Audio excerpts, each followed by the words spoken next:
Assalamualaikum warahmatullahi wabarakatuh. Halo semuanya, perkenalkan nama saya Anis Pangesti dengan NPM 24610060. Saya dari Prodi S1 Manajemen, K2 Fakultas Ekonomi dan Bisnis, Universitas Muhammadiyah Medan. Jadi di sini saya akan membahas tentang operating leverage dari Bapak Febrianto, mata kuliah manajemen keuangan.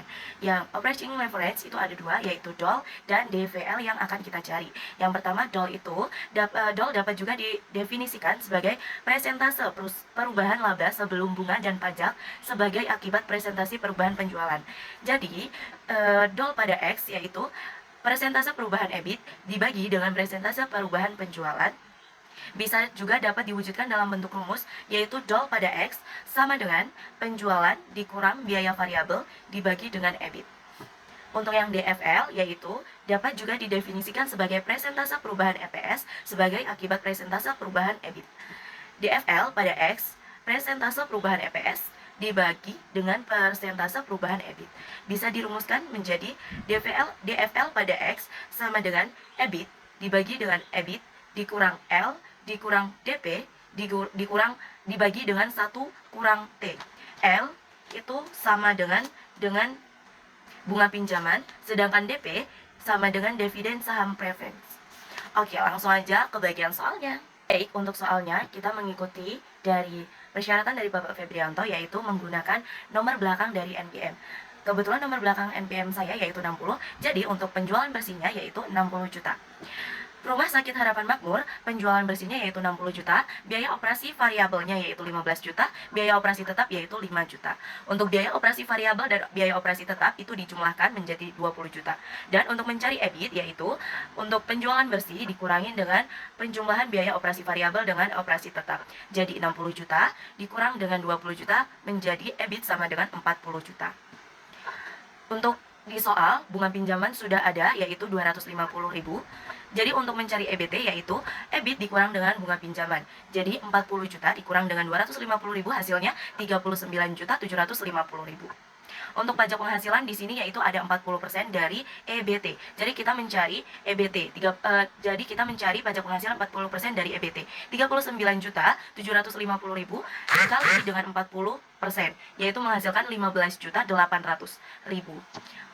Untuk EAT-nya itu mencarinya yaitu EBT dikurang dengan pajak penghasilan 40% tadi yaitu 39.750.000 dikurang dengan 15.800.000 hasilnya 23.950.000. Untuk dividen saham preference-nya itu sudah ada yaitu 150.000. Jadi untuk mencari laba tersedia yaitu EAT dikurang dengan dividen saham preference 23.950.000 dikurang dengan 150.000 hasilnya 23.800. Untuk EPS-nya yaitu 10.000.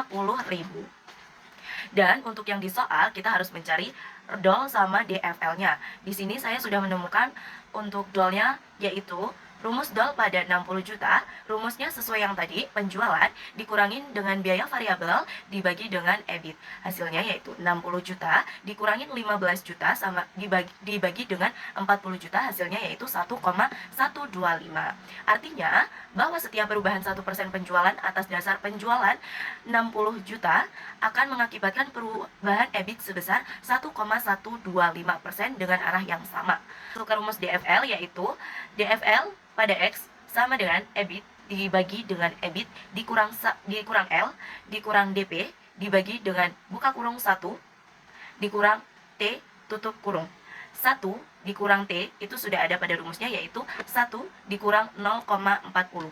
Jadi kita selesaikan dulu 1 dikurang T, hasilnya yaitu 0,60. EBIT-nya yaitu 40 juta. EBIT 40 dibagi 40 juta dikurang 250.000 dikurang 150.000 dibagi dengan 0,60. Hasilnya yaitu sama dengan 1,65. Artinya bahwa setiap perubahan 1%, perubahan EBIT atas dasar 60 juta akan mengakibatkan perubahan EPS sebesar 1,65% dengan arah yang sama. Sekian dari saya akhiri. Wassalamualaikum warahmatullahi wabarakatuh. Semoga bermanfaat semuanya. Bye-bye.